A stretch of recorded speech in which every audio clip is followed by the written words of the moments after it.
Mereka anggap semua investasi adalah penipuan, kita konsumsi. Pokoknya dia gajian ya, dia bayarin tagihan habis itu. Terus dia konsumsi habis itu. Uang itu cepat banget keluar dari orang miskin. Begitu uang datang nih, misalnya gaji 4 juta datang, sep, bayar tagihan, segini segini segini segini, sisa ada 400 ribu terakhir, ini pakai nonton bioskop sama pacaran sama cewek. Atau misalnya ada 200 ribu terakhir, ini beli kaos sama beli sepatu satu. Orang miskin tuh selalu nganggep uang itu sebagai hal yang harus dikeluarkan secara cepat. Jadi mereka nggak pernah ngerasain uang tuh ada di tangan mereka. Gaji itu langsung hilang, bayar-bayar sana sini, ada sisa sedikit, mereka tidak pakai untuk investasi. Tapi mereka pakai lagi untuk tadi, untuk validasi, untuk konsumsi. Mereka skeptis banget sama kata-kata yang namanya investasi. Karena orang miskin ini kan kebanyakan bodoh ya. Jadi segmen miskin ini kebanyakan gue sebut arogan, bodoh ya. Tapi banyak juga yang bodoh ini. Akibat kebodohan mereka apa? Mereka tertipu dengan investasi bodong biasanya. Contohnya seperti robot trading, ditawarin, "Oh ini ada robot nih bisa 10% sebulan." Orang miskin nih paling percaya hal-hal begitu, yang nggak kerja, yang mudah, yang gampang.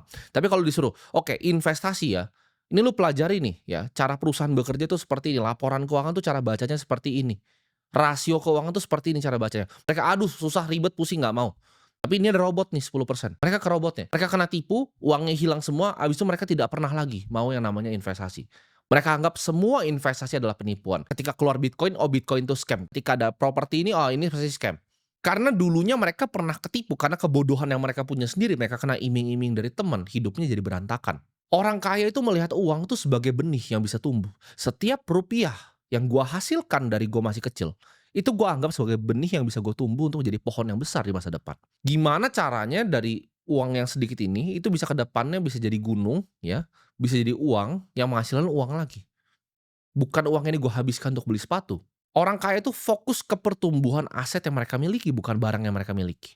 Contoh ya, orang miskin nih, kita ngomong. Orang miskin dapat gajian ya, ketika gajinya turun, mindset miskin ini akan ngapain? Oke, ini ada sisa segini nih dari semua tagihan gua, ini bisa nggak ya gua nyicil handphone iPhone bekas biar gue bisa gaya foto di depan kaca?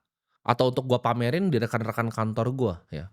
Dari misalnya 400, 500 ribu sebulan yang gue sisihkan, apakah ini bisa gue pakai untuk bahkan cicil handphone bekas?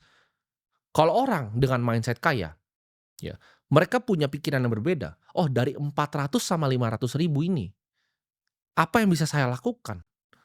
Dibanding saya beli handphone, bisakah saya punya kepemilikan dari perusahaan iPhone-nya? Apple-nya bisa nggak ya saya beli sahamnya? Kenapa saya harus beli iPhone bekas? Kenapa saya nggak punya kepemilikan kecil dari Apple? Nah, itu udah fundamental pemikiran yang sangat-sangat berbeda.